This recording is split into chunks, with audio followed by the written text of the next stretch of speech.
In 2016, Inky the octopus did the impossible.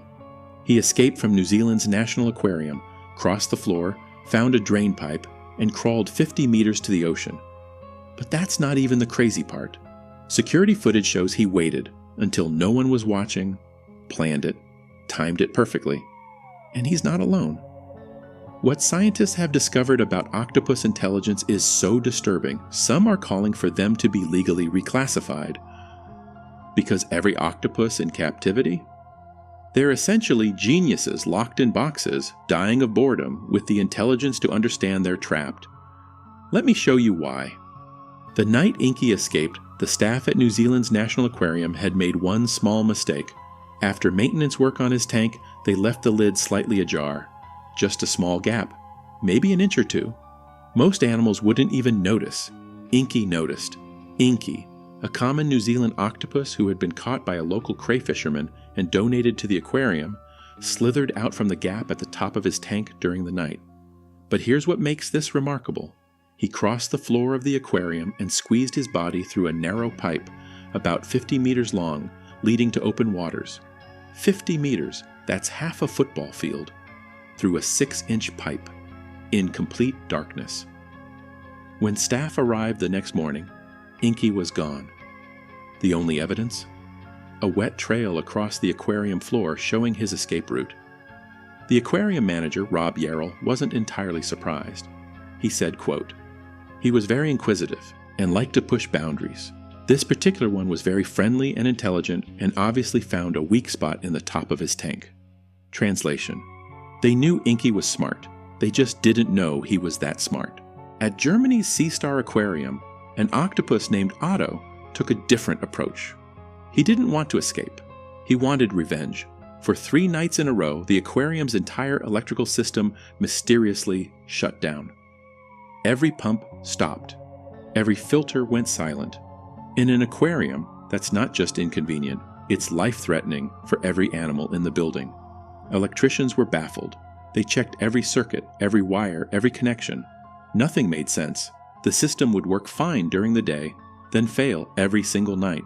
So the staff did what any desperate aquarium team would do. They camped out on the floor, keeping watch through the night.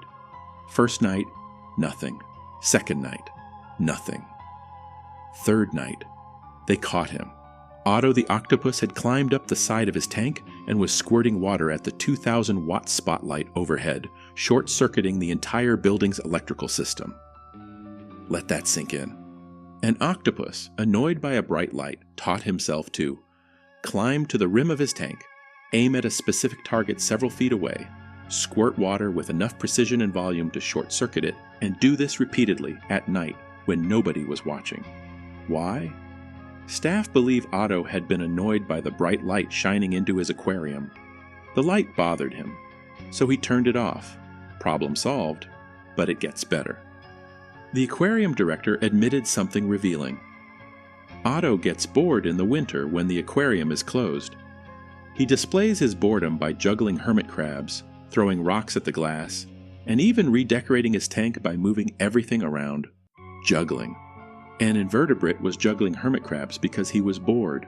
They moved the light higher. Otto probably found something else to sabotage. Then there's Sid. Sid, an octopus in New Zealand, had been successful in escaping from his tank multiple times and even stayed in a drain for 5 days in an effort to hide before yet another escape attempt. 5 days in a drain, waiting. The aquarium staff tried everything. They reinforced the tank. They secured the lid. They watched him constantly. Nothing worked. A spokesperson for the aquarium said, quote, "He was one of the octopuses that escaped every moment he got. We had to tie the door shut to keep him in. He could fit through a gap about 2 inches wide. 2 inches. If his beak fits, his entire body follows." Eventually, they gave up. Sid's actions were so persistent, so determined, that the aquarium finally released him back into the wild. He won. So how are they doing this? The answer is in their brains. Except octopuses don't really have a brain. They have brains, plural. The common octopus has around 500 million neurons, with nearly 2/3 located in its arms, rather than in the central brain. 2/3 of their brain is in their arms. Each arm contains clusters of neurons that act as local processing centers, essentially functioning as mini-brains. One arm can be solving a puzzle, while another searches for food, while a third tests the tank lid for weaknesses. The octopus doesn't have a brain that controls a body. It is a body whose parts collectively generate intelligent behavior.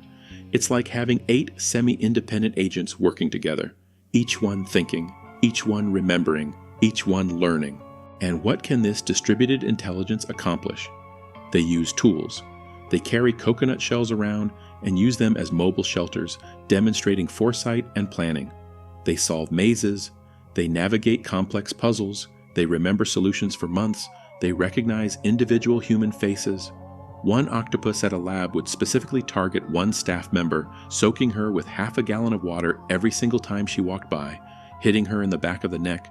Nobody could figure out why the octopus didn't like her. But the octopus knew. They can unscrew jars from the inside. They open child-proof pill bottles. They disassemble Lego sets for fun. Recent brain mapping discovered specialized decision neurons in the arm ganglia capable of pattern recognition and motor planning, suggesting distributed cognition far more sophisticated than previously recognized.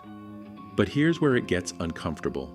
The Cambridge Declaration on Consciousness, signed by prominent neuroscientists in 2012, specifically included cephalopods among animals capable of conscious experience, marking the first time invertebrates receive such recognition.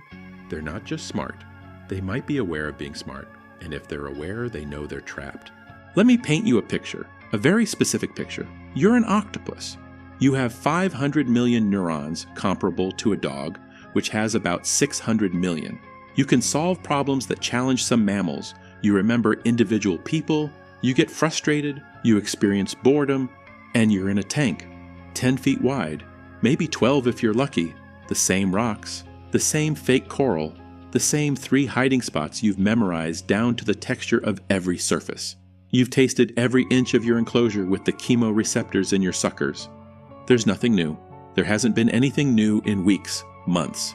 The same bright light turns on at 9 a.m., off at 6 p.m., every single day.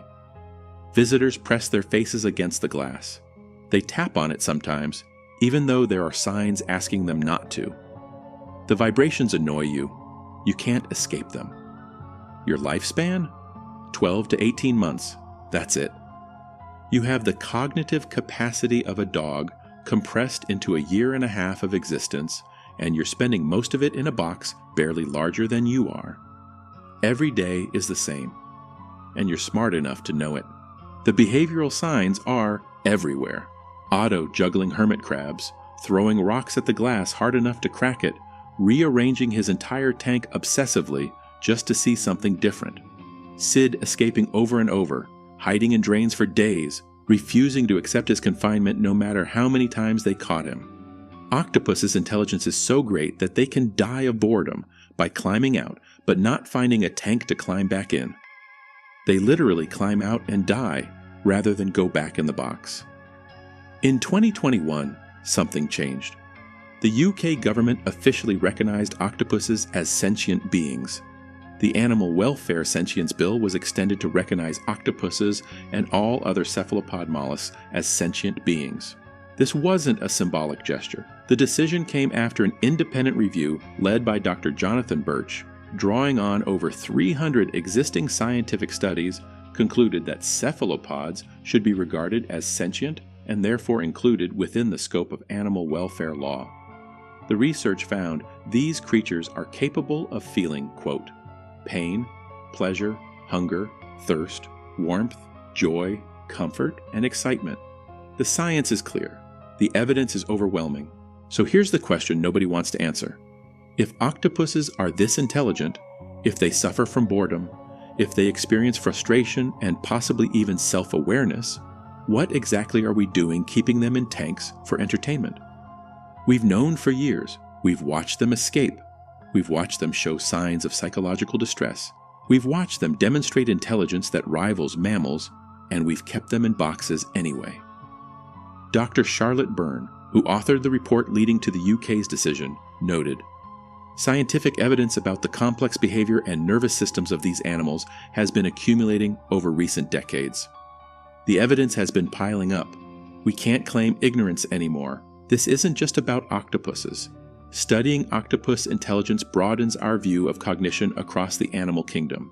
It emphasizes that intelligent behavior is not the exclusive province of mammals or birds.